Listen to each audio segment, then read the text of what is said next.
The air in the grand ballroom of the Metropolitan Museum of Art wasn't just filled with the scent of expensive perfume and blooming orchids. It was thick with the weight of ambition and old money. Tonight at the annual Nightingale Charity Ball, fortunes would be pledged, alliances would be forged, and reputations would be quietly shredded over glasses of vintage champagne. For Genevieve Holloway, it was a battlefield she had once navigated as a general's wife. Tonight she was entering as a ghost. Dressed in a simple, elegant navy silk gown that cost a fraction of the jewels on the woman next to her, she was invisible. And then she saw him. Her ex-husband Jonathan Beaumont, laughing with his new younger wife. The moment his eyes met hers, they didn't hold anger or sadness. They held nothing. A cold, dismissive emptiness that cut deeper than any insult. He turned away, and in that instant Genevieve wasn't just a ghost. She was nothing. Little did he or anyone else in that glittering hall know that the most powerful person in the room wasn't the one on the stage, but the woman everyone had just decided to ignore. The Nightingale Charity Ball was the undisputed pinnacle of New York's philanthropic season. It was a brutal theater of social hierarchy disguised as a fundraiser. To be invited was a statement. To be seen was a victory. To be ignored was a death sentence. Genevieve Holloway felt the chill of that sentence creep into her bones as she clutched the small beaded clutch in her hands. Her ticket hadn't come from a socialite's spare pile or a corporate table filler. She had bought it herself with money earned from her modest job appraising art for a small, independent auction house. It was a defiant act, a quiet declaration to herself that she still existed, that she wouldn't let the divorce erase her from the world she had once inhabited. The world Jonathan had built around her and then summarily torn down. She stood near a marble pillar, the cool stone a comfort against her back. The ballroom was a dizzying kaleidoscope of light and sound. Chandeliers like frozen waterfalls of crystal dripped light onto a sea of couture gowns and bespoke tuxedos. The murmur of conversation was a symphony of calculated compliments and veiled barbs. She saw faces she recognized, banking scions, tech moguls, political power brokers, all performing the intricate dance of the elite. And there, in the center of the most vibrant circle, was Jonathan.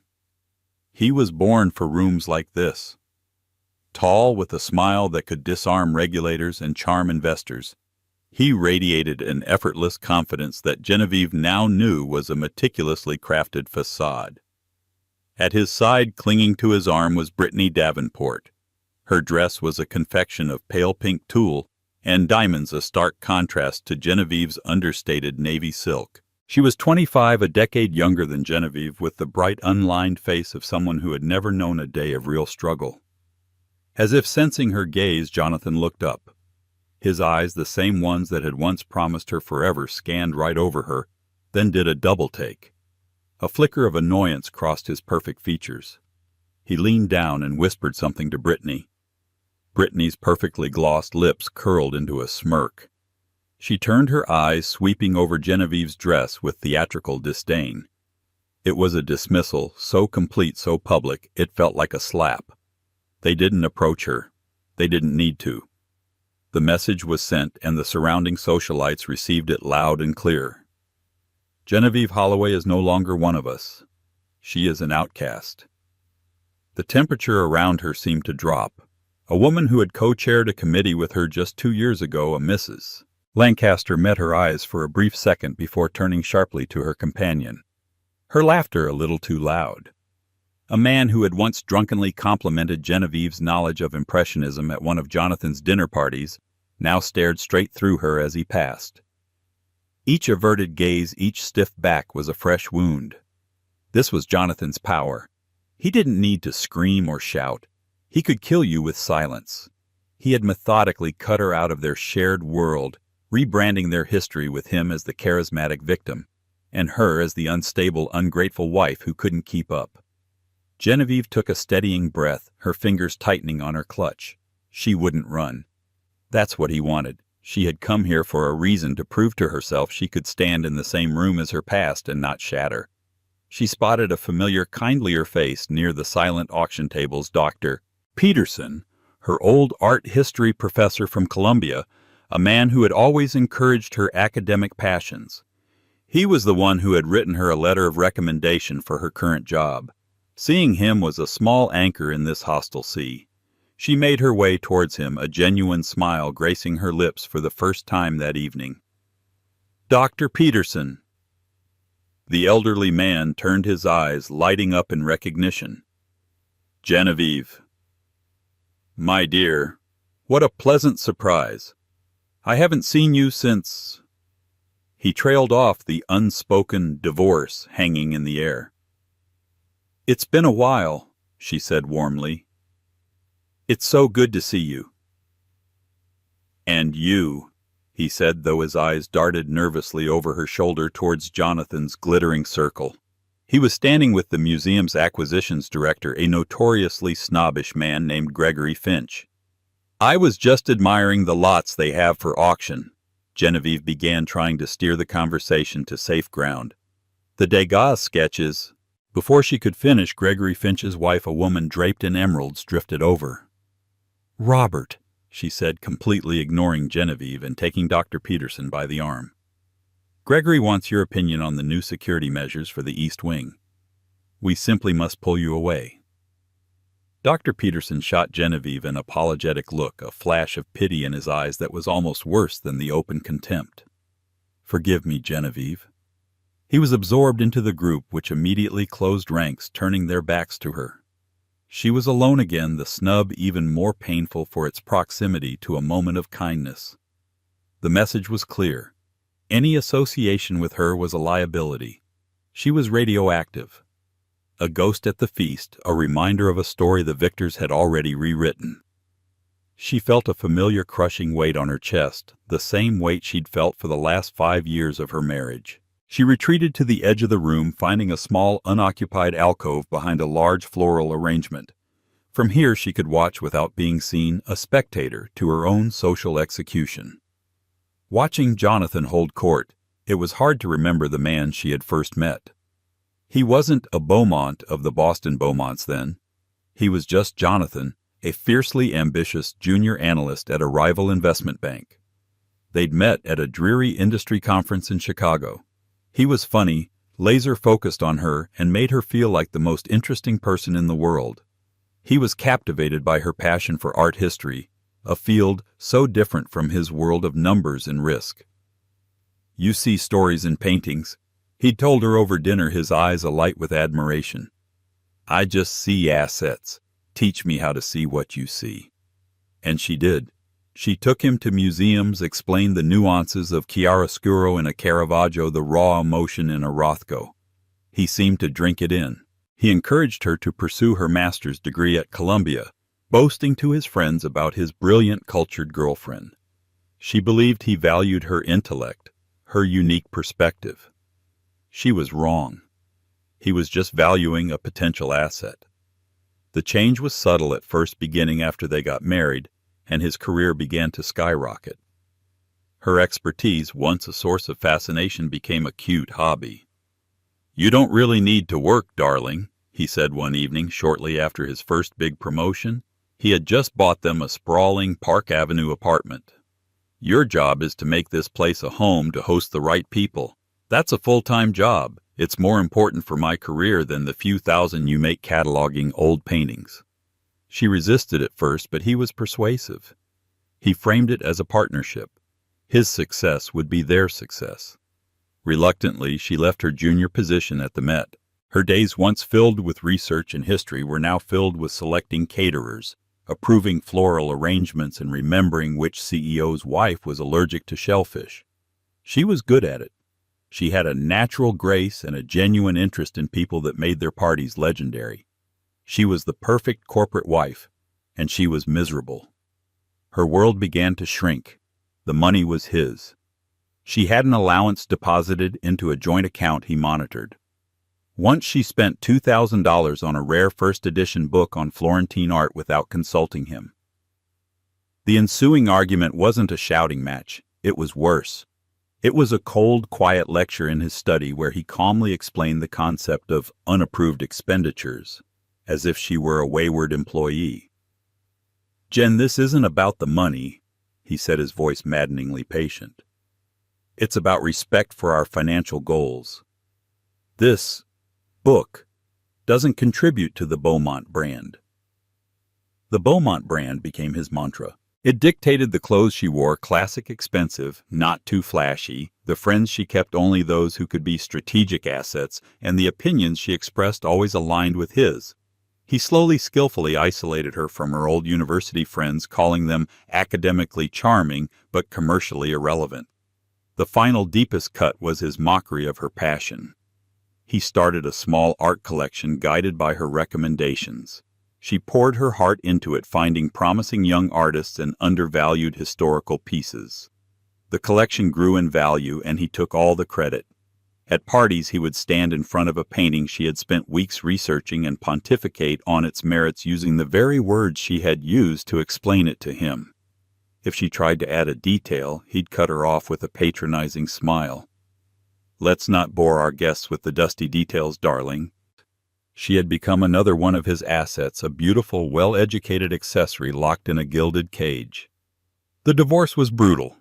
He hired a team of ruthless lawyers who painted her as a gold digger. Since most of their assets were in his name, and the prenuptial agreement she'd foolishly signed was ironclad, she walked away with next to nothing. He kept the apartment, the art collection she had built, the friends, the life. She was left with a small settlement that barely covered the deposit on a tiny one-bedroom apartment on the Upper West Side, and the crushing weight of her own invisibility. The first few months were a blur of tears and cheap wine. But slowly, something deep inside her, the part of her that fell in love with art, that loved the pursuit of knowledge for its own sake, began to stir. She took the job at the small auction house, Windsor and Finch.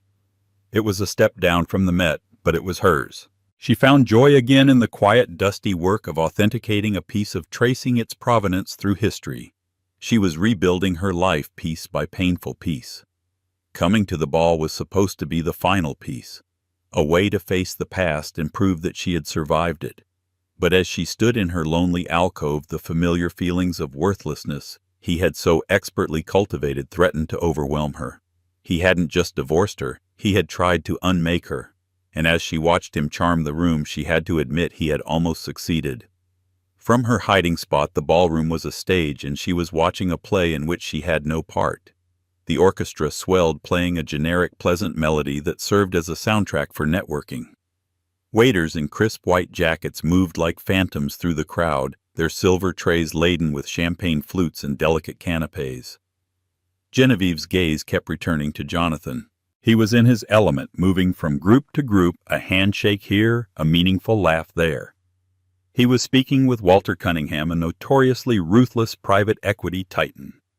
Jonathan's company, Beaumont Capital, had been the subject of some unflattering rumors in the financial press lately, over-leveraged, a few bad bets on tech startups. She knew his tells. The way he tilted his head, the slightly too wide smile. He was hunting tonight. He needed an infusion of cash, a powerful new partner to quell the rumors. This ball wasn't just a social event for him. It was a lifeline. Brittany remained by his side, a perfect, smiling doll. She would occasionally lean in and whisper something in his ear, and he would nod, patting her hand. They were the image of a power couple, a portrait of success. No one looking at them would ever guess at the rot beneath the surface. Genevieve decided to risk another foray into the crowd, needing to feel the energy of the room, to not be a coward hiding behind a plant. She moved along the wall, her path taking her past a knot of women whose husbands were all in Jonathan's orbit. She recognized them from countless brunches and Hampton's weekends. They hadn't seen her yet. Honestly, it's an upgrade in every way," a woman named Diana was saying, swirling her champagne. "Brittany is from the Davenport family. It's a much better match pedigree-wise. I heard the first wife was terribly needy," another added, her voice a conspiratorial whisper. "An academic or something. Jonathan needs a partner, not a project." "Did you see her here tonight?" Diana hissed, a thrill of gossip in her voice. "Wearing that navy thing. It's positively funereal. It's like she wants everyone to feel sorry for her. So pathetic." Genevieve froze her back to them. Every word was a poisoned dart. Needy. A project. Pathetic. It was the narrative Jonathan had spun, and they had all bought it hook, line, and sinker. She forced her feet to move to carry her away, before they saw her, before they had the satisfaction of seeing the hurt in her eyes. She found herself by the silent auction tables again, pretending to study a set of pearl earrings. Her heart was hammering against her ribs. It wasn't just that they were insulting her. It was the casual, complete erasure of who she was. Her entire identity had been reduced to the needy first wife. Her degrees, her career, her very essence, all gone. Genevieve. The voice was low and unexpected. She turned to see a man named Philip Colbert, a junior partner at Jonathan's firm. He was young, ambitious, and always seemed to be sweating slightly, as if perpetually nervous. "Philip," she said, managing a cool, even tone, "I didn't expect to see you here." "The whole senior team is here," he said, avoiding her eyes and looking around nervously. "Jonathan wanted to make a strong showing for Mr. Cunningham." He took a gulp of his drink. "Listen, I wanted to say I was always sorry about how things... You know." It was the first crack in the united front, the first hint of humanity she'd encountered all night. But she knew Philip. He wasn't brave. He was just hedging his bets, offering a sliver of sympathy in the shadows where no one could see him. "Thank you, Philip," she said, her voice softer than she intended. "He's under a lot of pressure." Philip stammered, as if trying to justify his boss's behavior. "The Westbrook deal went south, and if Cunningham doesn't come on board..." He stopped himself, realizing he'd said too much.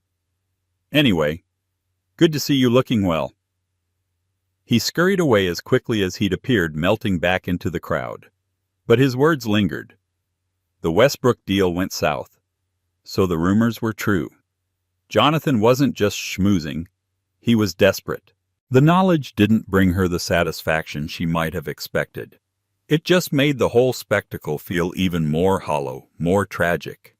His entire world was a house of cards, and he was smiling and laughing as if he lived in a fortress. The lights in the ballroom dimmed slightly, and a man walked onto the stage, the museum director. It was time for the evening's main presentation. The speeches, the pledges, the celebration of wealth in the service of art. Genevieve felt a pang of longing for the simple love of art that had brought her here, a love now tainted by the ugly commerce of the evening. She decided she had endured enough. She had come, she had faced the beast, and she had survived. It was time to go home to her quiet apartment, her books, and her own life. She turned to head for the exit, wanting to slip out before the speeches began to disappear as quietly as she had arrived. But as she moved toward the grand arched doorway, another figure entered, moving against the tide of departing assistants and coat check staff. He was an older man, perhaps in his late 70s, with a shock of silver hair and a bearing of absolute authority. He wasn't wearing a tuxedo, but an impeccably tailored conservative charcoal suit that in this room stood out more than any sequin or diamond. His eyes, sharp and intelligent behind gold-rimmed spectacles, scanned the room with a singular purpose. He wasn't taking in the scene. He was looking for someone. He walked past billionaires and senators without giving them a second glance. His gaze swept the room, and for a heart-stopping second it landed directly on Genevieve, and then he started walking straight towards her. Time seemed to slow down. As the silver-haired man approached, a strange bubble of silence formed around Genevieve. The cacophony of the ballroom, the clinking glasses, the forced laughter, the orchestral music faded into a distant hum. She didn't recognize him. He wasn't part of Jonathan's world of finance or the high society circles she had been forced to travel in. There was an old-world gravity to him, a seriousness that felt utterly out of place amidst the evening's frivolity. He moved with an unhurried, deliberate pace. People instinctively parted for him, sensing the invisible aura of importance that surrounded him. A well-known real estate developer started to greet him, hand outstretched, but the man gave a curt, dismissive nod and continued on his path, his eyes never leaving Genevieve. Her mind raced. Who was he? A creditor of Jonathan's? A private investigator? Had she done something wrong? Every insecurity Jonathan had ever instilled in her rose to the surface. She felt a primal urge to flee, to turn and melt into the shadows, but her feet were rooted to the spot, held fast by the intensity of his gaze. He stopped a respectful 2 feet in front of her. His face was lined with the wisdom of age, his expression unreadable but not unkind. "Mrs. Genevieve Holloway?" he asked. His voice was a calm, resonant baritone. It was the first time all evening someone had used her proper name with such formal respect. "Yes." She managed her own voice, barely a whisper. "My name is Arthur Abernathy," he said, offering a slight formal bow of his head. "I am the senior partner at Abernathy, Cole & Finch. I apologize for the intrusion." The name of the law firm didn't register, but the name Finch snagged her attention. Windsor & Finch was the name of the auction house where she worked.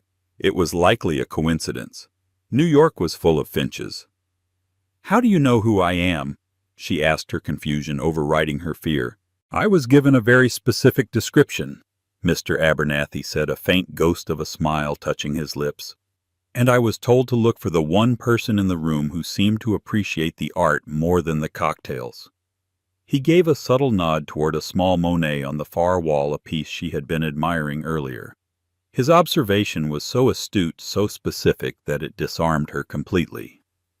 On the main stage, the museum director had finished his opening remarks and was now introducing the evening's guest of honor. No one was paying any attention to the quiet drama unfolding in the corner. "I represent the estate of the late Mr. Alistair Finch," he continued, his voice dropping slightly. Genevieve's mind spun. Alistair Finch. He had been the reclusive, silent partner in her auction house. A mythical figure no one had ever met, who communicated only through his lawyers. He had passed away a few weeks ago. The office had held a moment of silence, and then life had moved on. She had never met him, never even seen a photograph of him. I work for Windsor & Finch," she stammered. "I'm very sorry for your client's passing." "Mr. Finch was aware of your employment," Mr. Abernathy said. "He was aware of a great many things." He paused, his gaze becoming more serious. "Mrs. Holloway, I have been trying to reach you for the past 2 weeks. The letters sent to your apartment were returned, and you have no listed phone number." I don't have a landline," she said, feeling flustered. My mailbox lock was broken. I've been meaning to get it fixed." It was a small, pathetic detail, but it was the truth. In the grand scheme of her upended life, a broken mailbox had been low on the priority list. Mr. Abernathy simply nodded, accepting her explanation without judgment. "Circumstances have compelled me to seek you out personally. The reading of Mr. Finch's last will and testament was this morning. Your presence was required." My presence. Why, I didn't know him. A commotion was starting on stage. The auctioneer was preparing to start the live auction, beginning with a week-long stay at a private villa in Tuscany. The crowd's attention was shifting. "Mr. Finch, it seems, knew you," Mr. Abernathy said, his voice firm but gentle. "He followed your academic career for years. He read your master's thesis on post-war provenance. He was the anonymous benefactor who funded the fellowship you won at Columbia. He believed you were one of the few people left in the world with a pure, uncorrupted passion for art and history." Genevieve felt the floor tilt beneath her feet. The fellowship. That had been the seed money that allowed her to finish her degree. She had always assumed it came from the university's general fund. The idea that this unknown man had been watching over her, a silent patron in her life, was staggering. "Why?" she breathed. "He had no children of his own," Mr. Abernathy explained. "His family was small and distant. He spent his life building a legacy not of money but of preserved beauty, a vast collection of art and historical artifacts. He needed to leave it to someone who would understand its soul, not just its value. Someone who would be a guardian, not a merchant." From across the room she saw Jonathan place a winning bid on the Tuscany villa, a casual wave of his paddle. He turned to Brittany and kissed her, and the crowd applauded politely. The sight barely registered. Her reality was being completely rewritten in this quiet corner by a man in a charcoal suit. "Mrs. Holloway," Mr. Abernathy said, his voice pulling her back. "There is a matter of some urgency we must discuss, a matter that pertains to the final disposition of Mr. Finch's estate." He looked towards the stage, then back at her. "I believe it might be better to make this official. The chairman of the board is an old friend of mine. Will you permit me a moment on the stage?" Genevieve couldn't speak. She could only nod, a sense of dreamlike unreality washing over her. She watched as Mr. Abernathy made his way toward the stage, a man on a mission, leaving her standing alone in the crowd, the unwitting center of a storm she couldn't yet comprehend. The live auction was in full swing. Jonathan Beaumont, feeling magnanimous after his ostentatious purchase of the Tuscan villa, was leaning back in his chair, one arm draped possessively around Brittany. He had just seen Walter Cunningham give him a nod of approval from across the room. The night was going perfectly. His gambit was working. He was projecting power, wealth, and stability. His comeback was imminent. The auctioneer was trying to whip up excitement for a diamond necklace when he was interrupted. Arthur Abernathy had ascended the small steps to the stage and was speaking quietly but urgently to the museum director and the ball's chairman. The exchange was brief. The chairman, a man who commanded billions with a single phone call, looked at Abernathy, then out into the crowd towards Genevieve, and then back at Abernathy with an expression of stunned disbelief. He nodded slowly and tapped the auctioneer on the shoulder. The auctioneer, flustered by the breach of protocol, cleared his throat. "Ladies and gentlemen, we have a brief unscheduled interlude. Please welcome Mr. Arthur Abernathy, who has an important announcement to make." A murmur went through the crowd. Who was this man in the plain suit? Jonathan shifted in his seat, annoyed by the interruption to his perfectly curated evening. He watched Abernathy step up to the microphone. "Good evening." Abernathy began, his voice amplified through the ballroom, calm and clear as a bell. It commanded immediate silence.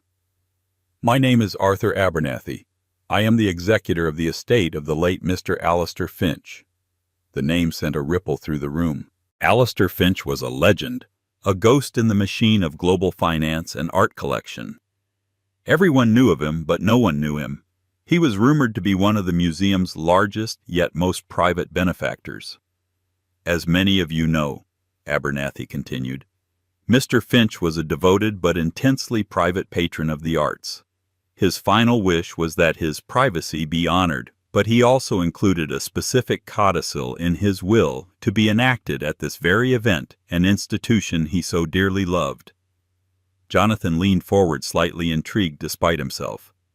This was unexpected. Perhaps Finch had left a massive bequest to the museum. Mr. Finch dedicated his life to the careful acquisition and preservation of what is considered one of the most significant private art collections in the world, Abernathy said.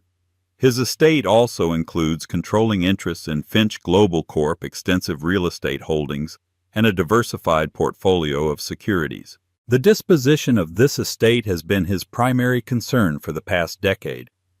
The air was thick with anticipation. Every banker in the room was mentally calculating the value of such an empire. After a long and meticulous search for a suitable heir, Abernathy's eyes scanned the crowd and locked onto Genevieve, who stood frozen near the back. "Mr. Finch has chosen to bequeath the entirety of his estate without condition to a single individual, a person he believed possessed the integrity, knowledge, and soul to become the custodian of his life's work." The silence in the room was absolute. You could hear the fizz of champagne bubbles in a nearby glass. "It is my legal duty and my distinct honor to publicly announce the sole beneficiary of the Alistair Finch estate," Abernathy declared, his voice ringing with authority.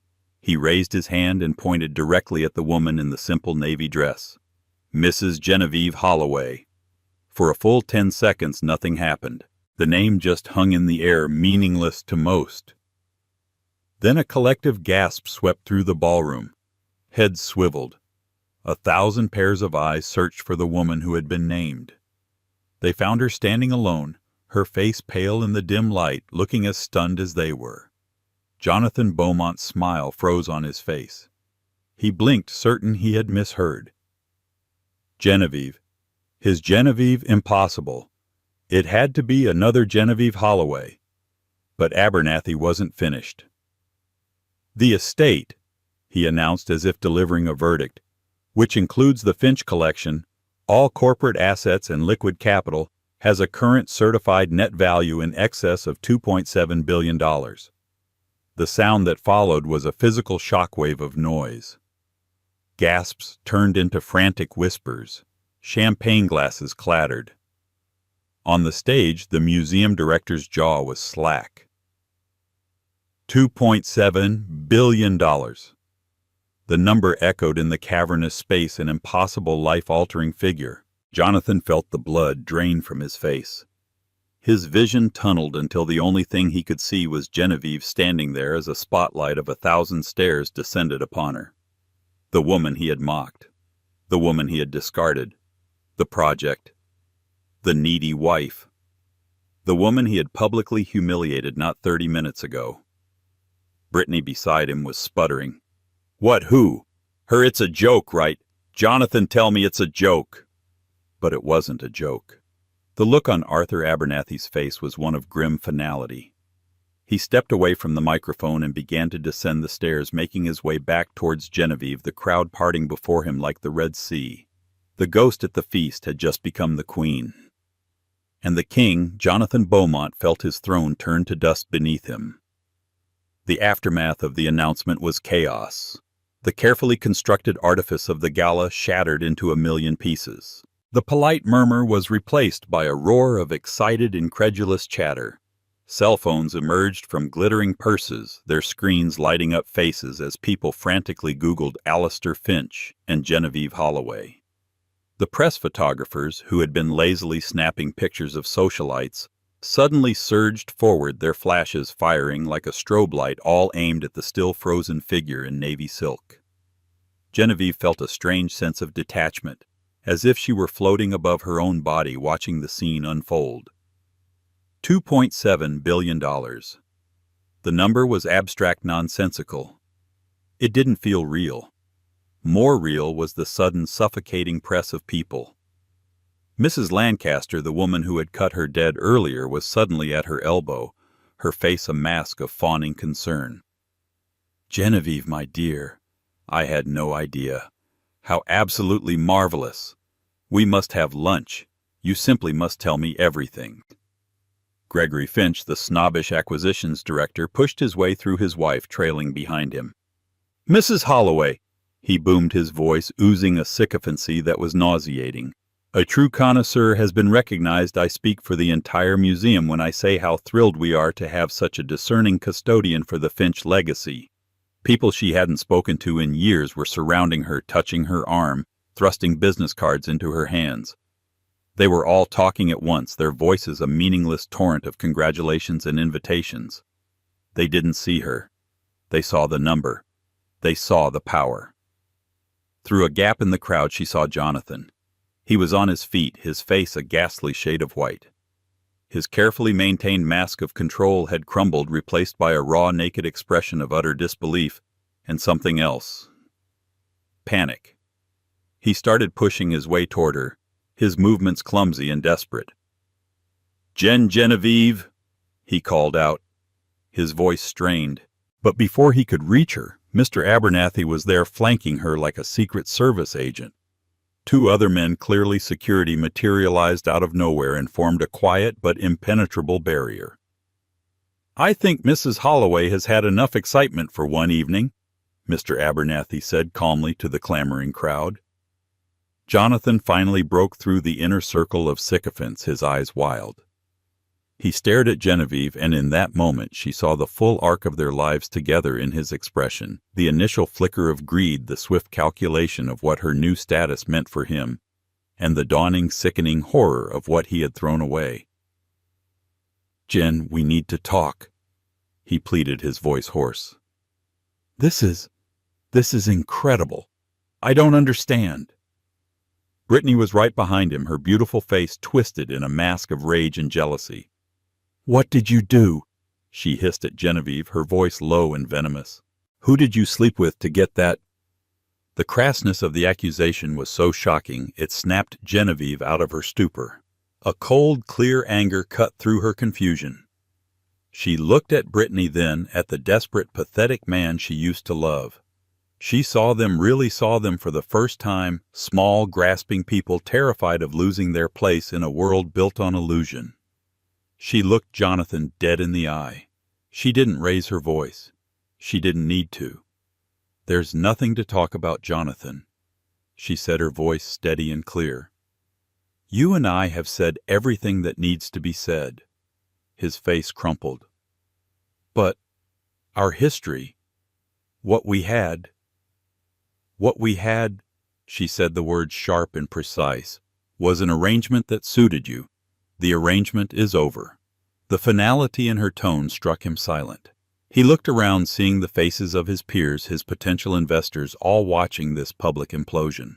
He saw Walter Cunningham, the man he had been courting all night, staring at him with a look of cold pity and reassessment. In a single moment, Jonathan Beaumont had gone from predator to prey. His financial desperation, which he had so carefully concealed, was now laid bare in the context of his ex-wife's astronomical good fortune. Who would invest in a man who had fumbled an alliance with a billionaire? His Beaumont brand was now a laughingstock. Mr. Abernathy leaned in towards Genevieve. "There is a car waiting for you at the side entrance, Mrs. Holloway, whenever you are ready." Ready. She was more than ready. She gave a final sweeping glance at the room full of shocked faces, at the man whose world she had just inadvertently destroyed, and at the life she was leaving behind forever. She felt no triumph, no desire for revenge, only a profound, quiet sense of release. She turned her back on Jonathan Beaumont without another word and let Mr.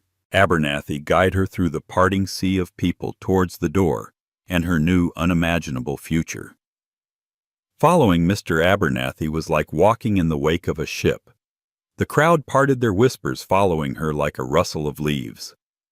The flashes of cameras were relentless, but she kept her eyes fixed straight ahead on the ornate double doors that promised escape. As they reached the relative quiet of the marble-floored lobby, the museum director hurried to catch up with them. "Mrs. Holloway, Genevieve, on behalf of the entire board, please accept my profound congratulations. Alistair was a dear, if distant, friend.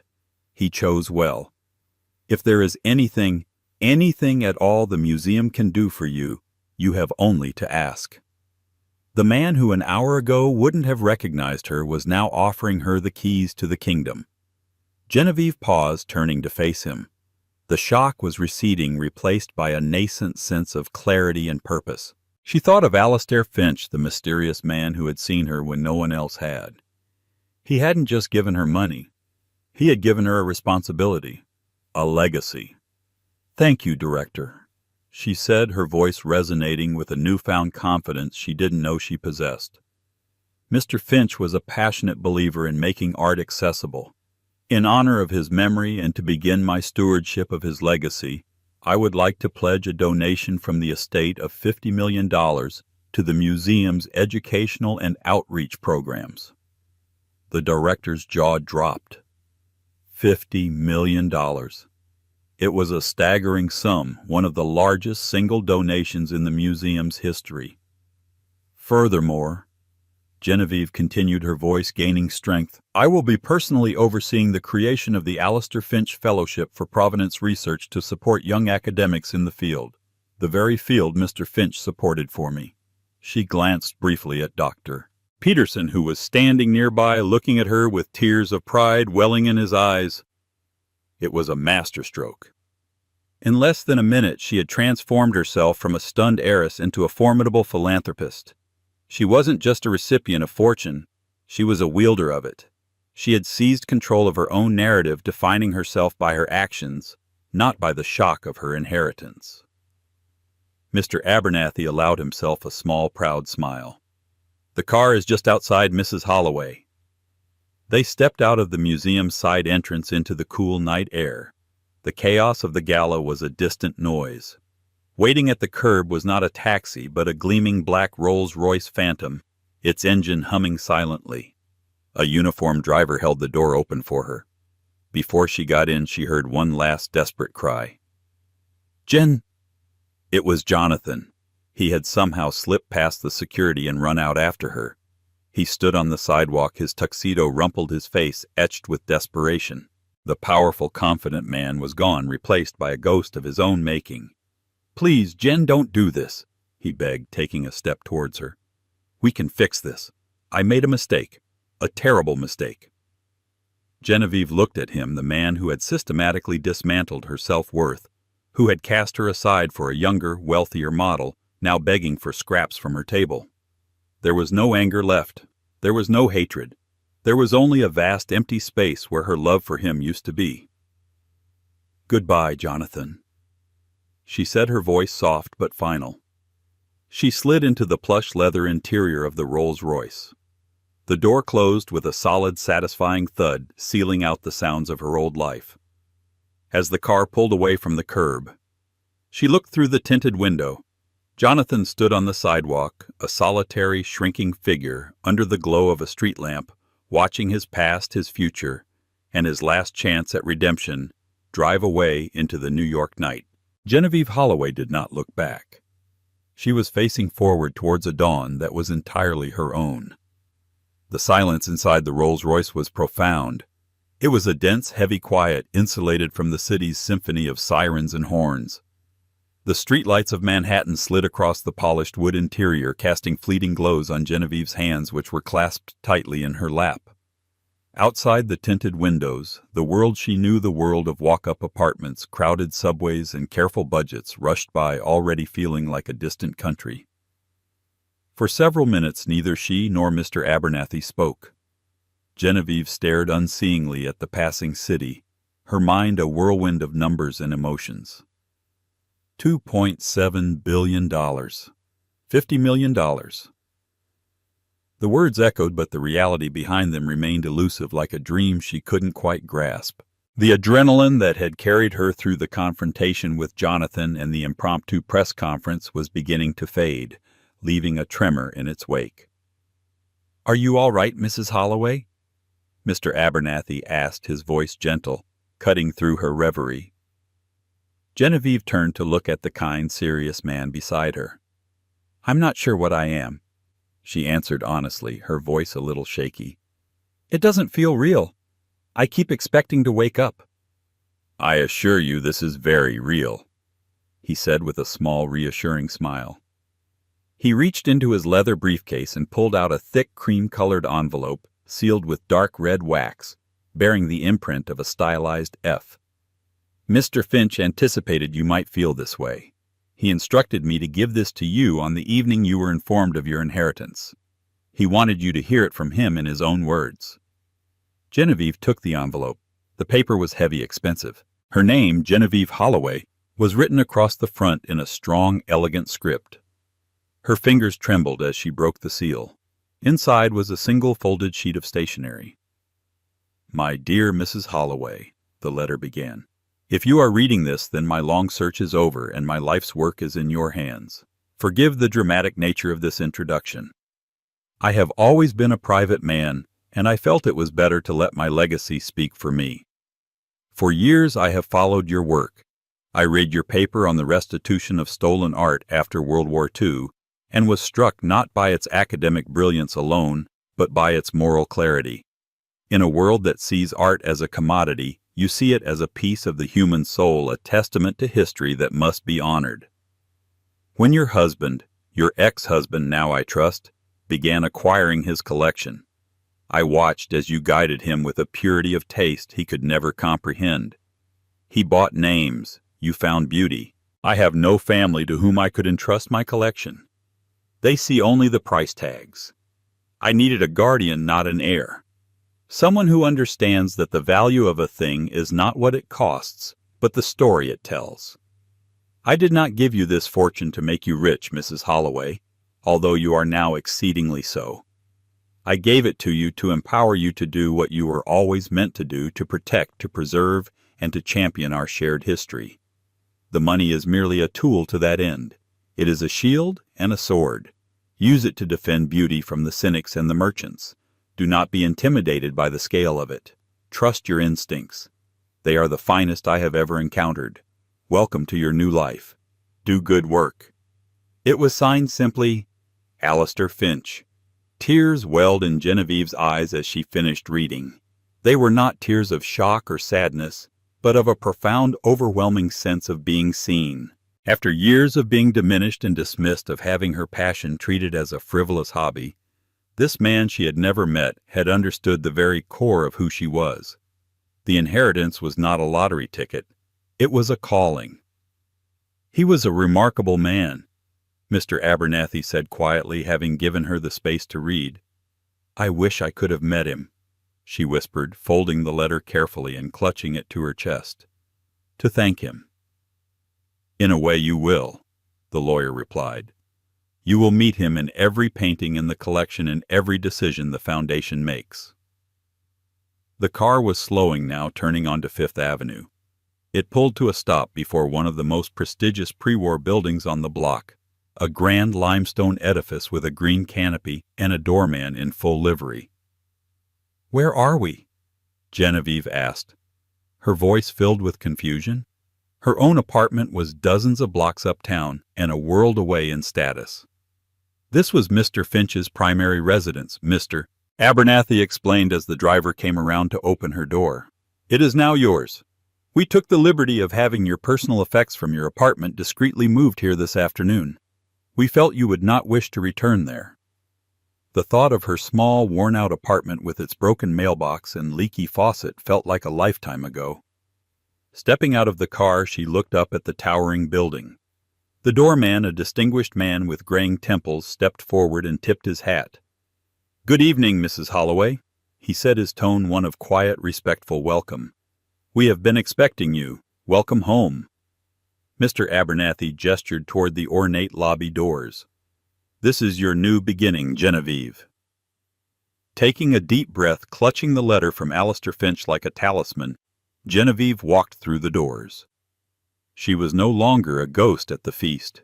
She was the mistress of a new house, the steward of an incredible legacy, and for the first time in a very long time, the author of her own story. The weight of it all was immense, but for the first time she felt strong enough to carry it.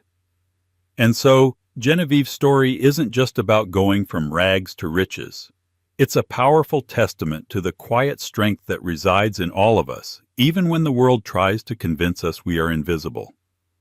It's a story about a woman who was stripped of everything but her own integrity and intellect, and how those qualities proved to be the most valuable assets of all. Her vindication wasn't just in the money. It was in the moment she reclaimed her own voice, proving that true power isn't about who you know or what you own, but about who you are when no one is watching. Her journey reminds us that sometimes the greatest comebacks are born from the deepest betrayals, and that your true worth is never determined by those who choose to underestimate you. If Genevieve's incredible story of resilience and ultimate triumph moved you, please show your support by hitting that like button. Share this story with someone who needs a reminder of their own inner strength. And don't forget to subscribe to our channel for more unforgettable real-life stories that will inspire and amaze you. Thank you for listening. What would you do if the man who shattered your heart, the man who called you an anchor, holding him back, decided to get married on the one day of the year that was sacred to you both? For Aurora Monroe, that day was October 12th, her wedding anniversary.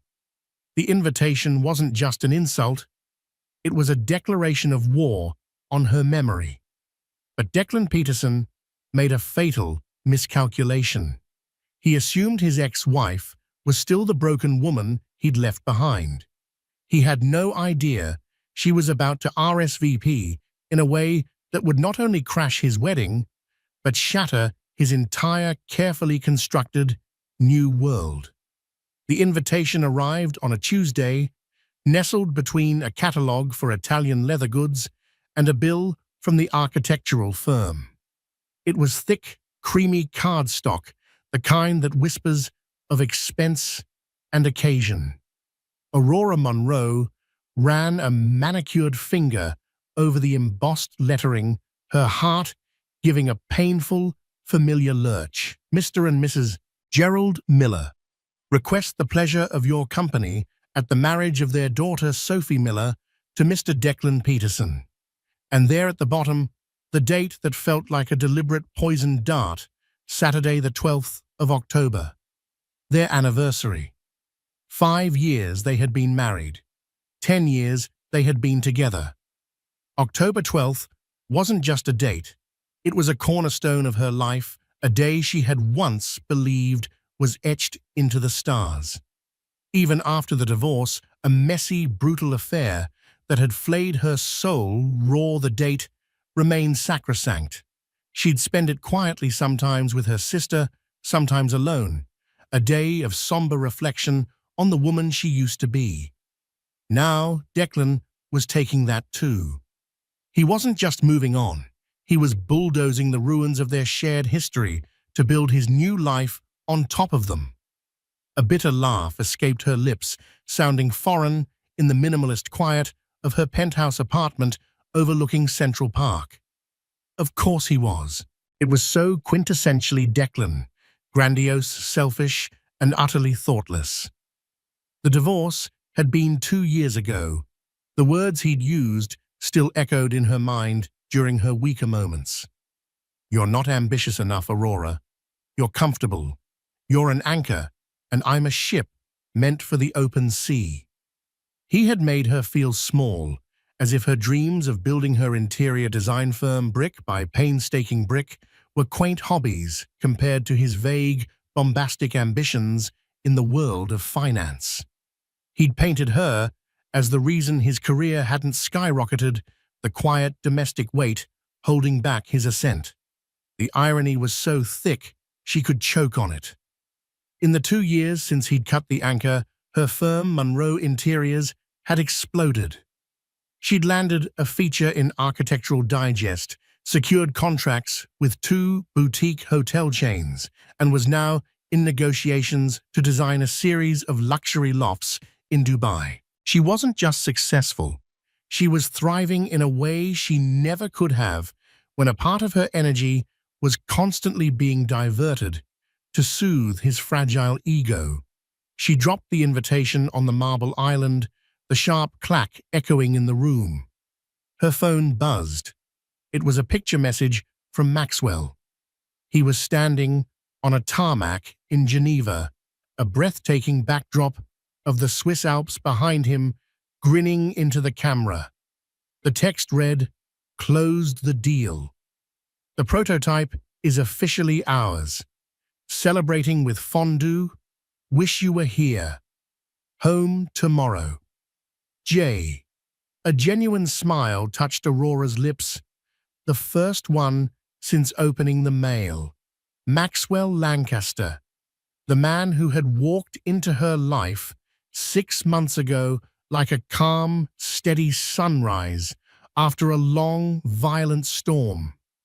He was a tech billionaire, a fact he rarely mentioned. And that was the least interesting thing about him. He was kind, fiercely intelligent, and looked at her not as an anchor, but as the sea itself, vast, powerful, and beautiful. He celebrated her successes with more enthusiasm than she did, listening for hours as she detailed fabric swatches and lighting schematics. With him, she felt seen, not just observed.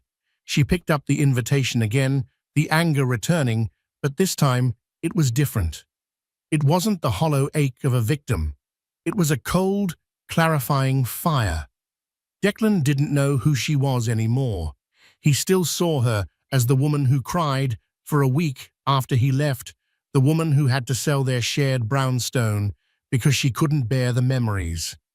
He was flaunting his new life, his new bride, Sophie Miller, a socialite whose father owned half of Wall Street. Aurora noted with a cynical pang on their day, assuming she would shrink wounded into the shadows. He was assuming she was still anchored in their past. That night she couldn't sleep.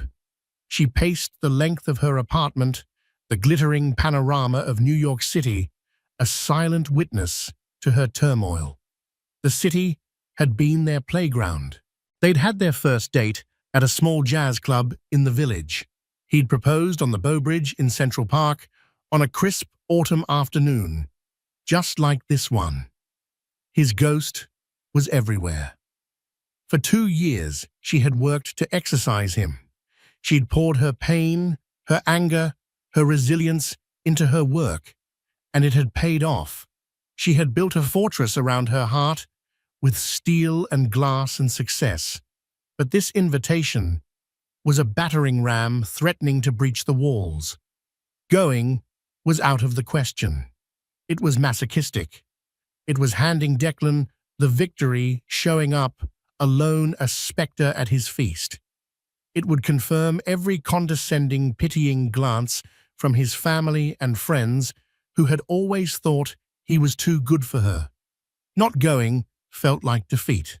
It felt like hiding. It felt like letting him have the final say on what October 12th meant. It would be his wedding day forever. The thought was unbearable.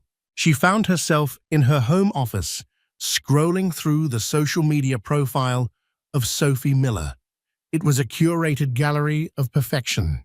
Skiing in Aspen, yachting in Monaco, charity galas at the Met. Sophie was blonde, beautiful, and radiated the effortless confidence of someone who had never wanted for anything. In one photo, Declan stood beside her, his arm wrapped possessively around her waist. He wore a tailored suit, a smug, triumphant smile on his face. He looked like he'd won. Aurora's finger hovered over a picture of the engaged couple, a professionally shot photo with Sophie's enormous diamond ring prominently displayed. The caption penned by Sophie read, "I can't wait to marry my king and build our empire together. Declan Peterson, you are my everything." His empire, Aurora thought, with a humorless smile. Declan had always talked about his empire, a vague and glorious future that was always just around the corner, always impeded by some external factor, the market, his boss, his supposedly unsupportive wife. The fire within her burned hotter. It wasn't about the man anymore. She felt nothing for Declan but a dull, clinical revulsion. It was about the narrative. He had written the story of their ending, casting her as the villain, the dead weight. He was now writing a new story, a triumphant sequel on the very day that defined their shared history. She would not allow it. She would not be a footnote in the story of Declan Peterson. When Maxwell's car pulled up to her building the next evening, she was waiting. He stepped out, a tall, commanding presence, in a simple grey sweater and jeans that probably cost more than her first car. He enveloped her in a hug, his scent a comforting mix of expensive cologne and the clean, crisp air of the Alps still clinging to his coat. "You seem tense," he said, his perceptive blue eyes searching hers. "Everything okay?" Inside, she handed him the invitation. He read it, his expression hardening almost imperceptibly. He looked from the cardstock to the date, then back to her face. He saw the storm in her eyes. "The 12th, he said, his voice low, "of all the days in the year." "It's a power move," Aurora said, her voice tight. "It's a final twist of the knife to make sure I know he won." "And what do you want to do about it?" Maxwell asked. He didn't offer platitudes. He didn't tell her to ignore it or that Declan wasn't worth her energy. He knew she was past that. This was something different. "I was going to throw it away. I was going to book a spa day, fly to Paris, anything to pretend it isn't happening," she admitted. "But it feels like letting him win. It feels like I'm still letting him dictate my life, even in his absence." She looked at Maxwell, at his calm, unwavering face. "He thinks I'm still the person he left. He thinks I'm alone, struggling, a comfortable little designer. He has no idea who I am now." A slow smile spread across Maxwell's face. It was the smile he got when he was about to solve a complex coding problem or outmaneuver a corporate rival. So he said, his eyes glinting with a shared spark of rebellion. Why don't we show him the idea once spoken aloud took on a life of its own? It shifted from a wild, vengeful fantasy into a tangible, strategic plan. Maxwell's question, why don't we show him, wasn't just rhetorical. It was an offer, a key to a door Aurora hadn't even realized was there. What do you mean, show him? She asked, a tremor of excitement running through her. Crash his wedding, Maxwell. That's insane. It's dramatic and petty. Is it? He countered, leaning against the kitchen island, the picture of calm audacity. Or is it simply correcting a narrative? He's telling a story about you to his new family, to his friends, to himself. A story where you were the weak link. You have the opportunity to present a revised edition. He picked up the invitation again. Blackwood Manor. Quaint, old money aesthetic. An hour north of the city. We could drive. He paused, a theatrical glint in his eye. Or we could make an entrance that's a little less terrestrial. Aurora's heart started beating faster. She knew what he was suggesting. Maxwell owned a fleet of private aircraft through a subsidiary of his company, Lancaster Aerospace. To him, a jet was like a car. You want to fly to his wedding? She breathed. The manor has a heliport, but it's small, barely fit for a Bell 429, Maxwell mused, already scrolling on his phone. However, there's a private airfield less than 10 miles away. Ample runway for the G700. We could be there wheels down in under 20 minutes from Teterboro. The Gulfstream G700. Maxwell's newest acquisition, a flying masterpiece of engineering and luxury that he often called his sky office. The thought was so audacious, so utterly beyond the realm of anything Declan could possibly conceive of, that Aurora laughed, a real deep laugh that broke the tension in her chest. He would have a complete and total meltdown, she said, the image flashing in her mind. That's a potential side effect, Maxwell said, with a straight face. But that's not the point. The point, Aurora, is for you to walk into that place, not as Declan Peterson's sad ex-wife, but as Aurora Monroe, the woman you are today. Successful, happy, and with a man who sees you as a supernova, not an anchor. It's not about revenge. It's about closure, on your terms. His words sliced through her remaining hesitation. He was right. This wasn't about being petty. It was about reclaiming her own story. It was about showing up for herself, proving to the one person who mattered her that the ghosts of the past had no power. Okay, she said the word, feeling momentous. Let's do it. The next 10 days were a whirlwind of focused preparation. It felt less like planning a party crash and more like a military operation with Maxwell as the general and Aurora as the commander on the ground. First, the dress. Aurora knew it couldn't be just any dress. It had to be a statement. She didn't want a revenge dress in the classic sense, not something overtly sexy or attention-seeking. She needed something that spoke of power, elegance, and untouchable grace. She called in a favor with a designer friend in Milan, a woman whose couture gowns were usually reserved for red carpets and royalty. She explained the situation vaguely at first. I have an event. I need to make an impression. What kind of impression, the designer Isabella had asked over a video call.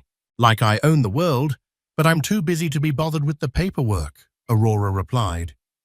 Isabella had cackled with delight. Say no more, my darling. I have the perfect creation. 3 days later, a custom-fitted gown arrived by courier. It was a masterpiece of midnight blue silk that seemed to drink the light. It was cut with architectural precision, a high neckline, long sleeves, and a column silhouette that draped over her body like liquid moonlight. The only embellishment was a cascade of tiny diamond-like crystals scattered across one shoulder, as if she had brushed against a nebula. It was breathtaking. It was perfect. Next, Maxwell handled the logistics. He arranged for the jet, the pilots, and a gleaming black Rolls-Royce Phantom to be waiting at the private airfield near Blackwood Manor. Subtlety in motion, he called it. "Are you sure you want to do this?" Aurora asked him one evening as they sat on her balcony sharing a bottle of wine. A sliver of doubt had crept in. "It's your time, your resources. It's my baggage." Maxwell took her hand, his thumb stroking her knuckles. "Let me tell you something about my world, Aurora. It's filled with people who want something from me. My money, my connections, my name. It's a constant transaction. With you, it's different. You want my time. You want my heart. You let me into your world, your baggage included. Helping you close this chapter isn't a chore. It's a privilege. Besides," he added with a wink, "I've always wanted to see a narcissist's face when his carefully constructed reality implodes. I'll bring popcorn." His unwavering support was her armor. With him by her side, she felt invincible. The day before the wedding, a package arrived for her. It was a small, velvet box from Maxwell. Inside, nestled on a bed of satin, was a necklace. It was a single, impossibly large, pear-cut sapphire suspended from a delicate platinum chain. It was the exact shade of her dress. Her breath caught. It was a museum-quality piece. "Maxwell, this is too much." He called her the moment he knew she'd received it. "It's not too much," he said, his voice warm. "It's a reminder.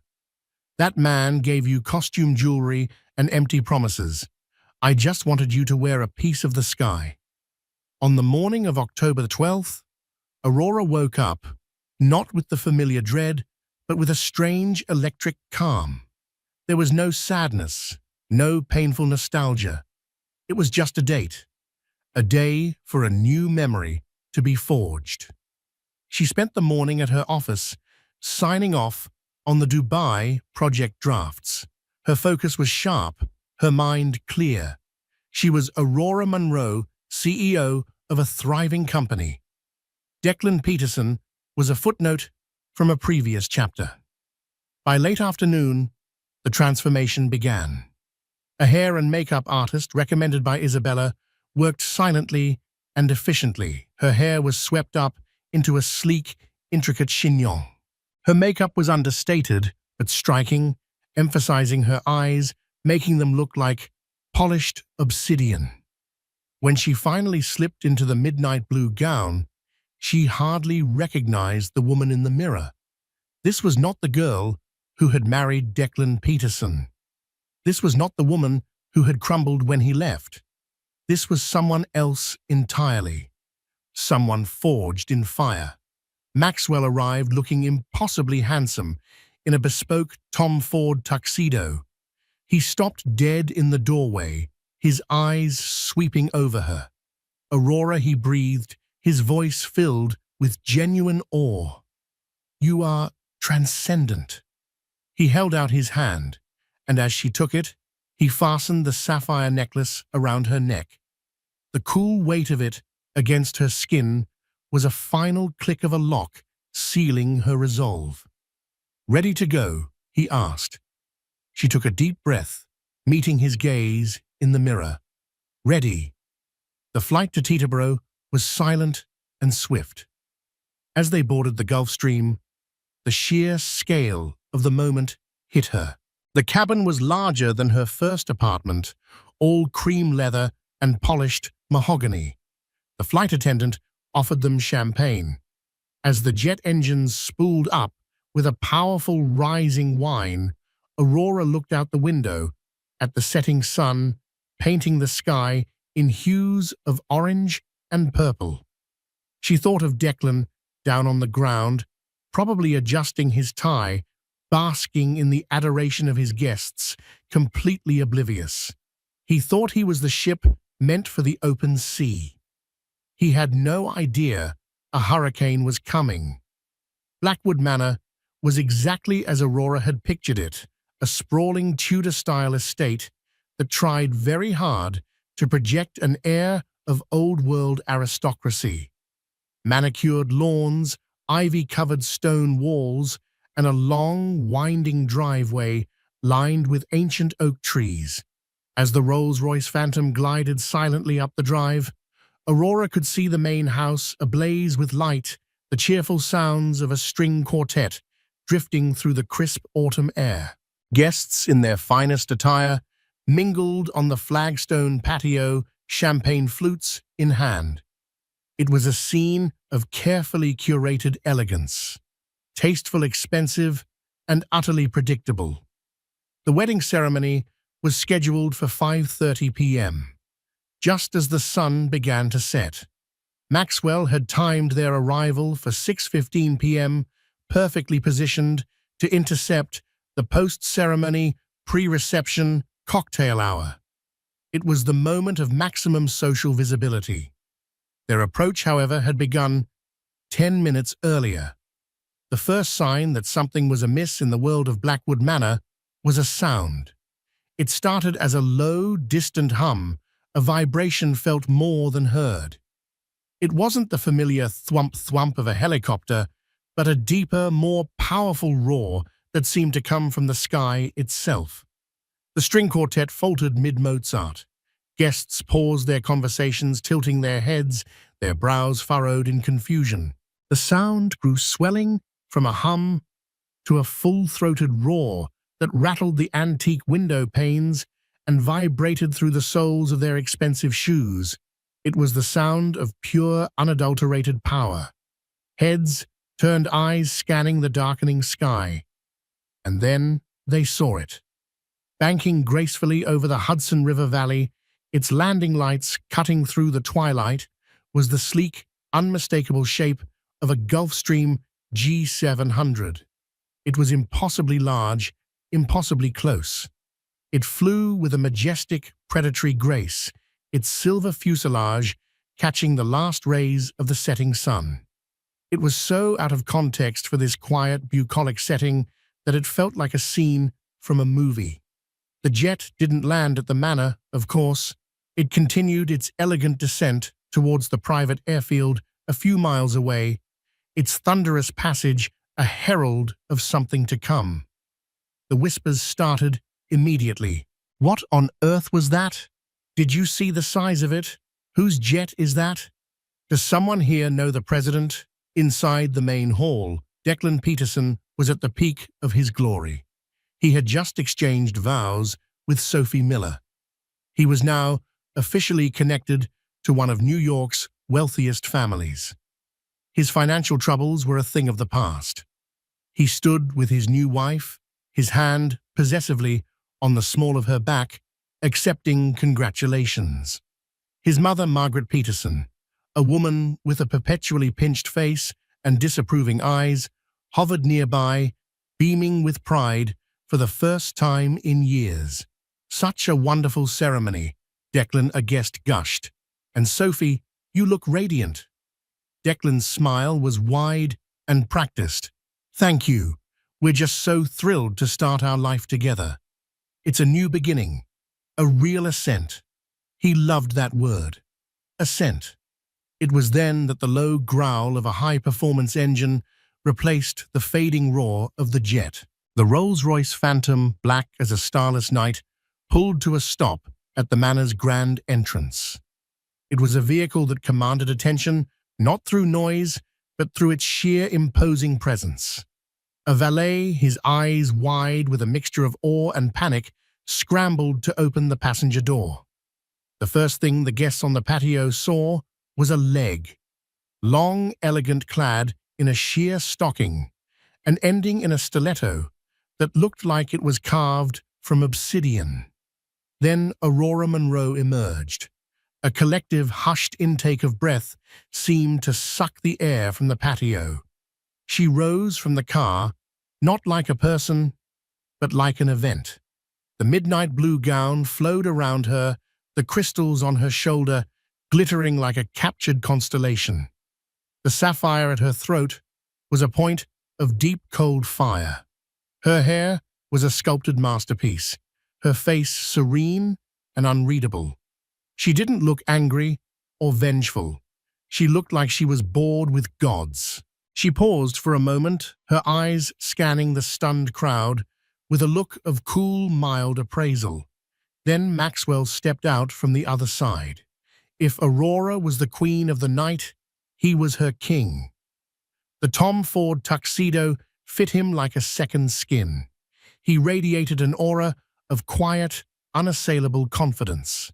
He wasn't handsome in the flashy, desperate way Declan was. He was handsome in the way a mountain is handsome, solid, timeless, and powerful. He walked to Aurora's side and offered her his arm, his movements economical and precise. Together, they looked less like wedding guests and more like they had arrived to purchase the entire estate as a weekend getaway. The whispers on the patio turned into frantic, urgent murmurs. "Is that Aurora Declan's ex-wife? My God, I didn't even recognize her. Who is that with her? He looks important. That dress, that necklace must have cost more than the wedding." Declan had just raised a glass of champagne to his lips when he saw the commotion at the door. He turned, a slight annoyance on his face, expecting a late-arriving cousin. His eyes fell on the couple framed in the grand entryway. The champagne flute slipped from his fingers, shattering on the marble floor with a sound that seemed deafeningly loud in the sudden silence. The blood drained from his face, leaving behind a sickly, pale mask. His jaw went slack. It was a total system failure. His mind simply could not process the data it was receiving. Aurora, that was Aurora, the comfortable, mousy anchor of a woman he had so righteously discarded. And who the hell was the man with her who looked like he could buy and sell everyone in the room? Before his first drink was finished, Sophie, his new bride, followed his gaze. "Declan, darling, what is it?" Her eyes landed on Aurora.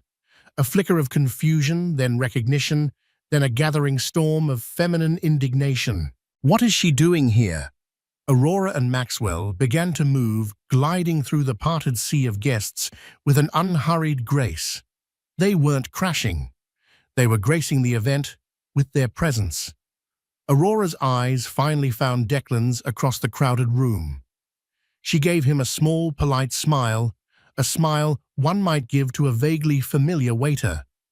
They reached the shell-shocked groom, the broken glass crunching under Maxwell's impeccable shoes. Ignoring the furious glare of the bride and the horrified gasp of her new mother-in-law, Aurora stopped directly in front of her ex-husband. She tilted her head, her expression one of pleasant curiosity. "Declan," she said, her voice calm and clear, cutting through the silence of the room. "What a lovely party. You should have told me you were having one." The silence that followed Aurora's words was thick and heavy, broken only by the frantic internal calculations happening behind Declan's eyes. He looked from Aurora's impossibly serene face to Maxwell's cool, observant gaze, and then back to the shattered champagne flute at his feet. It was a perfect metaphor for his state of mind. His first instinct was aggression, the cornered animal's response. "Aurora, what the hell are you doing here? You weren't invited." His voice was louder than he intended, a raw, panicked edge to it. Aurora raised a perfectly sculpted eyebrow. "Oh, I must have been mistaken." She feigned a look at the invitation she wasn't holding. "My apologies. We were in the neighborhood and saw the lights. We can certainly leave if we're intruding." It was a masterful stroke. She was offering him an out, a way to de-escalate, but it was an out that required him to publicly ask her to leave her who looked like a goddess, accompanied by a man who radiated influence. To do so would make him look petty and insecure. Maxwell, who hadn't said a word, simply watched Declan, his expression unreadable, but his presence immense. He was a silent checkmate on the board. Sophie the bride had no such compunctions. "I think you should," she hissed, stepping forward. Her white dress was a stark contrast to Aurora's dark silk. "This is my wedding day. You have no right to be here." Aurora finally turned her gaze to Sophie, and for the first time, a flicker of something not pity, but perhaps a detached empathy, entered her eyes. "Sophie, isn't it congratulations? He's all yours." The words were simple, but the delivery was devastating. She said it with the weary magnanimity of someone giving away a used piece of furniture. The insult was so subtle, so elegantly delivered, that Sophie was left momentarily speechless, unsure of how to even process it. Before Declan could muster a coherent response, his mother, Margaret Peterson, swooped in. Margaret had spent years perfecting her particular brand of condescending disapproval, and she had always directed the full force of it at Aurora. "Aurora, I knew you had no class, but this is a new low." Margaret spat, her voice a venomous whisper. "To show up here trying to ruin your ex-husband's happiness, it's pathetic." This was the moment Aurora had dreaded, the confrontation with the woman who had made her feel inadequate for a decade. But the old fear was gone, replaced by a crystalline clarity. "Hello, Margaret." Aurora said, her tone even and cool. "You look well." Anger is clearly a preservative. She glanced at Maxwell. "Darling, this is Margaret Peterson, Declan's mother. She was instrumental in the success of our marriage." Maxwell extended a hand. "A pleasure to meet you, Mrs. Peterson." Maxwell Lancaster. The name landed in the charged atmosphere like a dropped anvil. Lancaster, as in Lancaster Aerospace, as in Lancaster Innovations, as in one of the 10 richest self-made men under 40 in the world. Even Margaret, in her bubble of suburban snobbery, knew that name. Her jaw, which had been set in a line of righteous fury, went slack. Her eyes widened, flicking from Maxwell's hand to his face, and then to Aurora, who was now linked with him. The equation did not compute. Margaret's hand, which had been clenched at her side, weakly rose and shook Maxwell's. Mr. Lancaster, I don't understand." "Aurora and I are together," Maxwell stated simply, leaving no room for doubt. He then turned his gaze back to Declan. "Peterson, we don't want to cause a scene. We were simply passing by. Perhaps my fiancé and I could have a celebratory drink with the happy couple and be on our way, fiancé." The word detonated in the center of the room. Aurora felt Maxwell squeeze her arm gently. They had discussed this. It was the final, unassailable piece of the narrative. She wasn't just dating a billionaire, she was marrying him.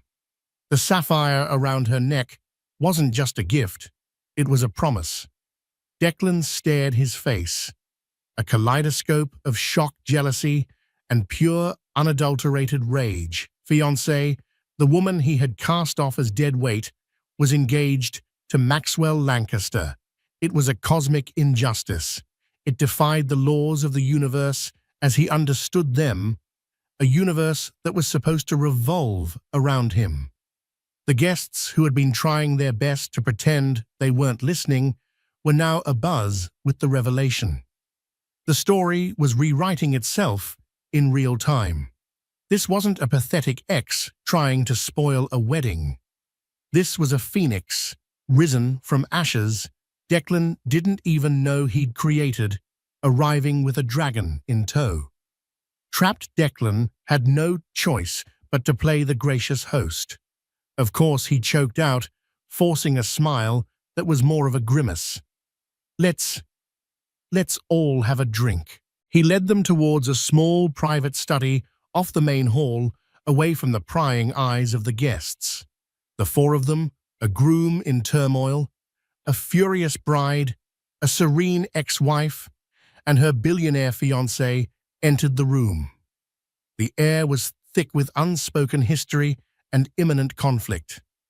Declan poured himself a large scotch and downed half of it in one gulp. He finally found his voice, a low accusatory growl directed at Aurora. "This is a game to you, isn't it? Showing up like this with him." He gestured dismissively at Maxwell. "To rub my face in it." "Your face?" Aurora asked, genuinely curious. "Declan, why would you assume my life still revolves around you? I came here tonight to close a door. You chose to have your wedding on October 12th. You must have known I'd see the invitation. Did you expect me to sit at home and cry? Is that the role you assigned me? I expected you to have some decency," he shot back. "And was it decent to tell me I was an anchor?"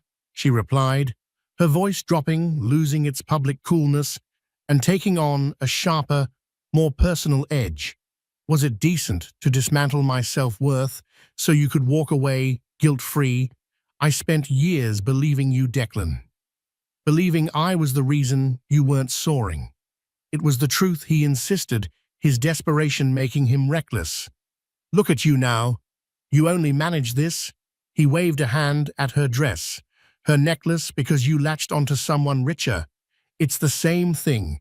You're just a more expensive anchor now." It was a fatal mistake. The insult was so crude, so revealing of his own transactional worldview that it hung in the air, ugly and pathetic. Before Aurora could even respond, Maxwell stepped forward slightly. He didn't raise his voice. He didn't have to.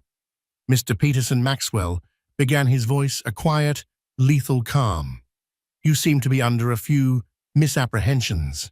When I met Aurora, she was already the CEO of a multi-million-dollar design firm that she built from the ground up with her own talent and grit.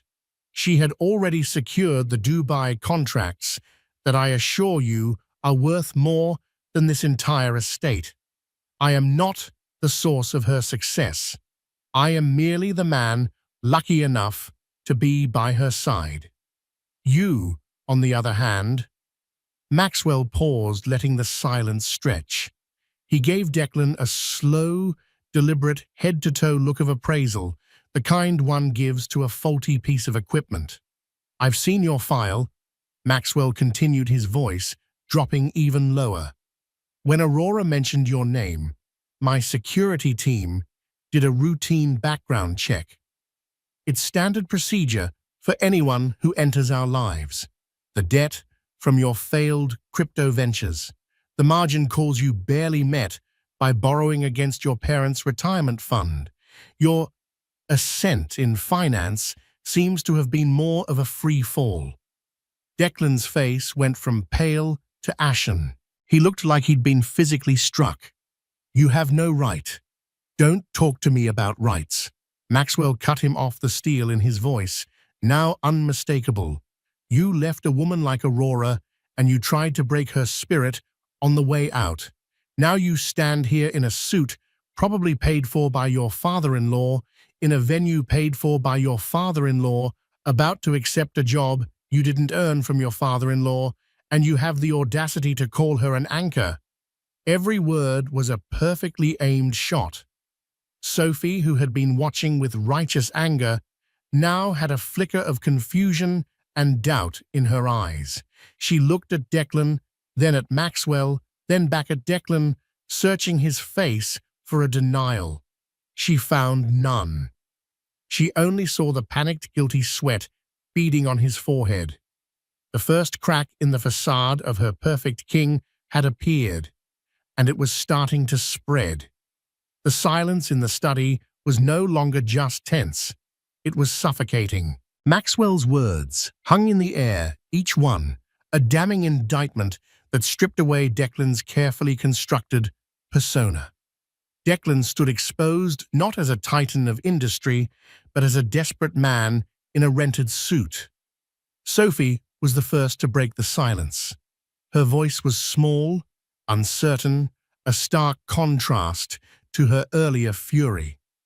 "Declan, what is he talking about? What debt?"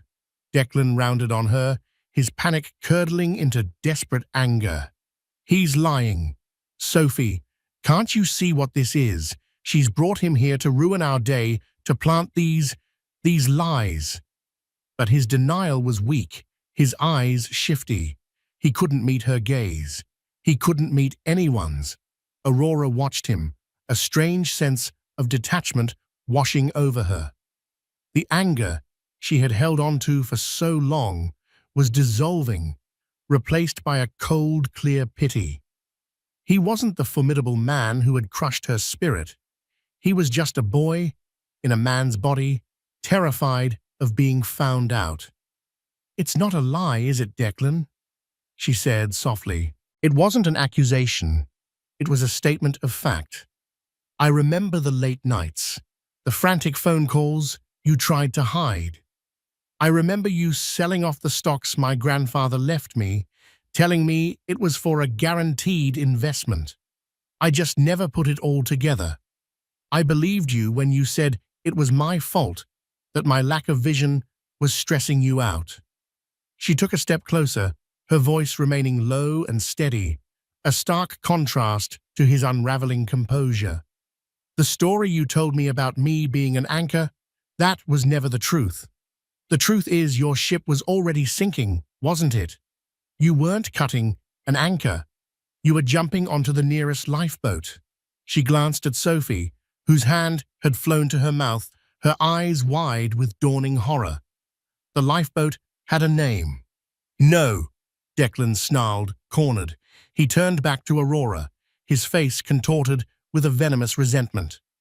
"You want to talk about the truth? You were never satisfied. You were always pushing your little design business, your little projects. You should have been supporting me, my vision. If you had just been the wife I needed, none of this would have happened." It was his last, desperate gambit, blame the victim. But the words, once so powerful, were now hollow and pathetic. Maxwell let out a short, mirthless laugh. "The wife you needed? You mean the financier you didn't have? Mrs. Peterson," he said, turning his attention briefly to Margaret, who was frozen by the door, her face a mask of disbelief.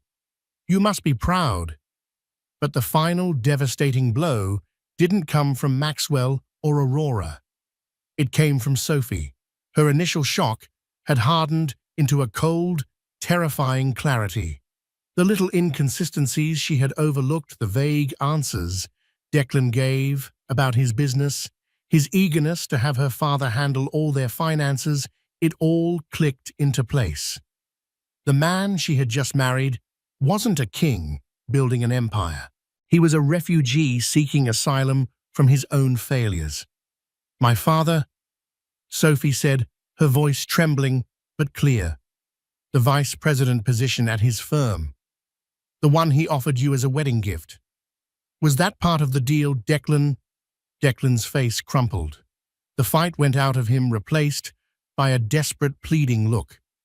"Sophie, baby, listen to me. It wasn't like that. I love you. I fell in love with you and your father just... He saw my potential.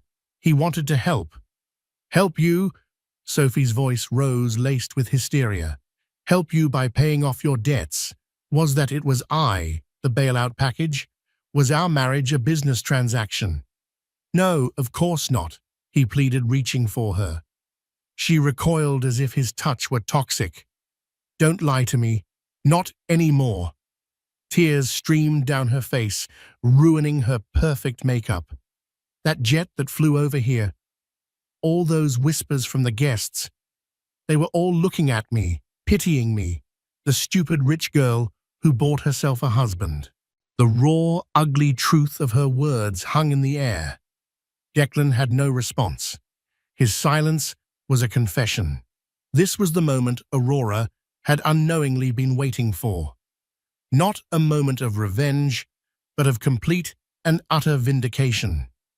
It wasn't about her being better off. It was about the fundamental lie of their breakup being exposed. She hadn't failed him. He had failed himself, and he had used her as a scapegoat. With a quiet grace, she turned to leave. Her purpose there was finished. The door was not just closed, it was sealed, the lock turned, the key dissolved. As she reached the door, she paused beside the sobbing bride.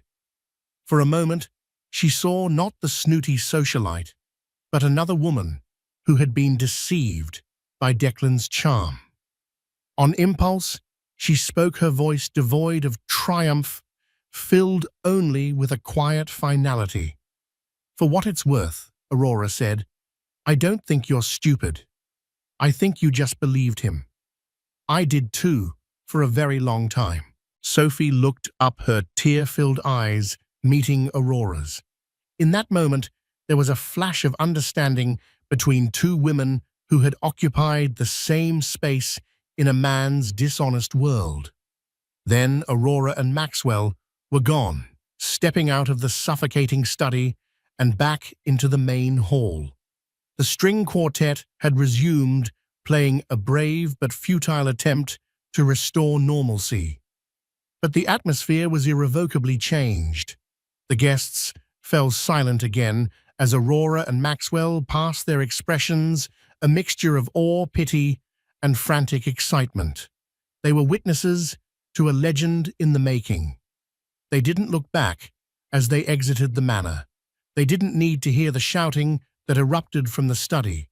They didn't need to see Sophie rip the veil from her hair, or see Declan's mother finally comprehending the monumental fraud her son had perpetrated. As the Rolls-Royce pulled away from Blackwood Manor, Aurora looked at its reflection in the side mirror. A house of lies, ablaze with light, beginning to crumble from the inside out. She felt no joy, no schadenfreude. She just felt light. The anchor wasn't him.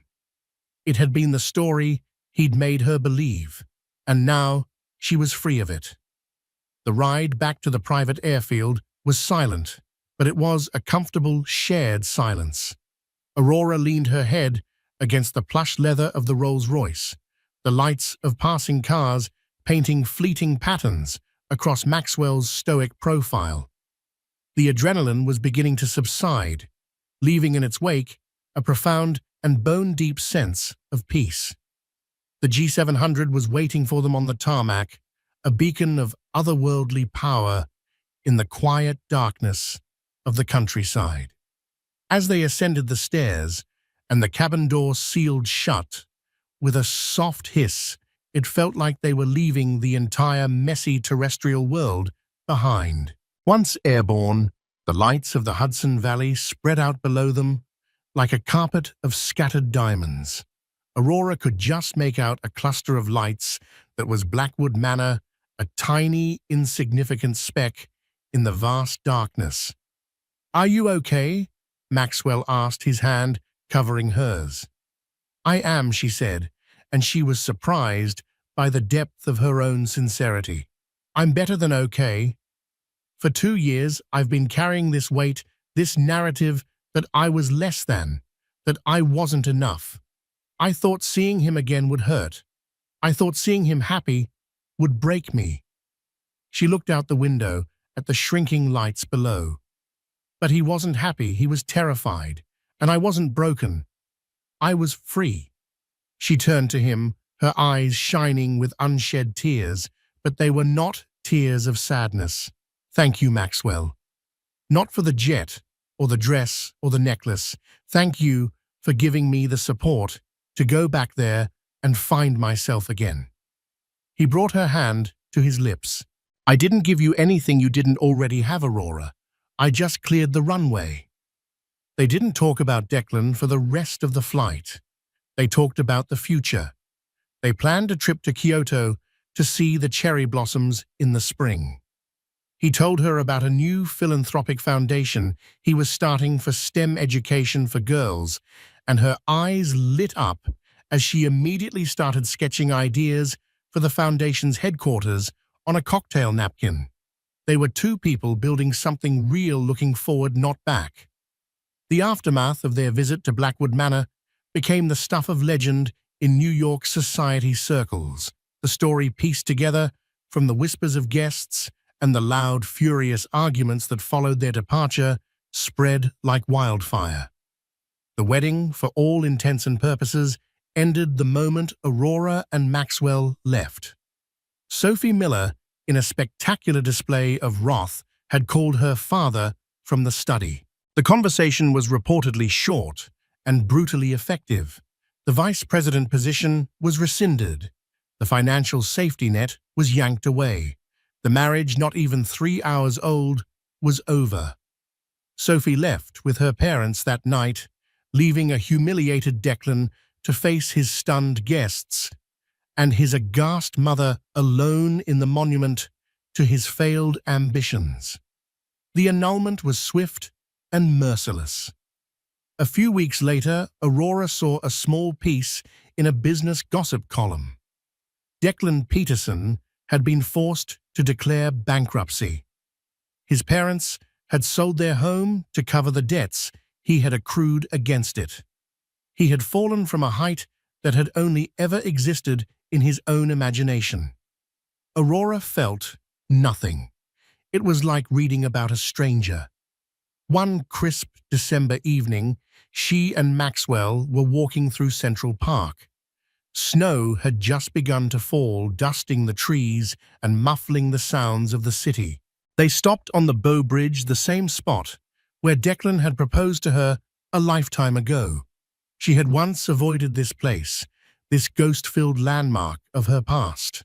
But tonight, standing here with Maxwell's arm wrapped around her, the cold air on her cheeks, it was just a bridge.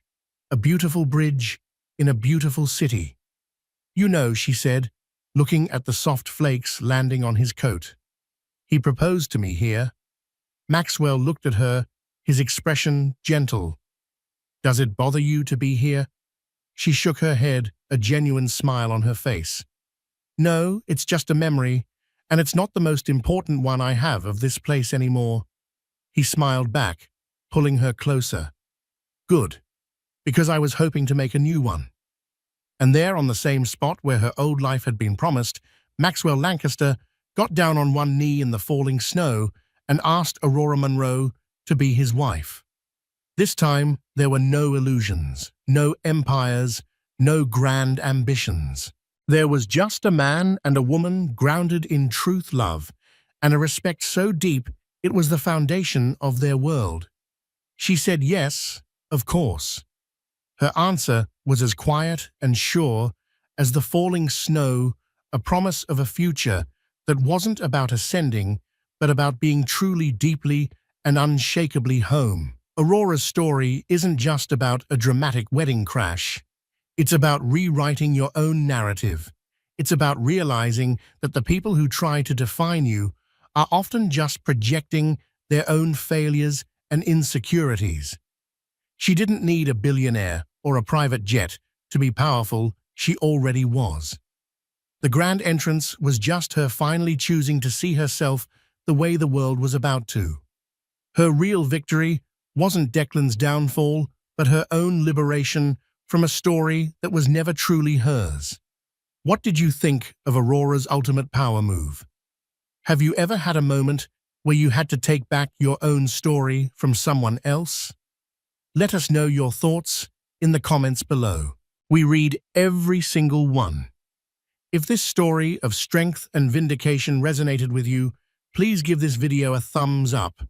Share it with someone who needs to hear that their past does not define them, and make sure you subscribe and hit that notification bell. You won't want to miss the next real-life drama we have in store.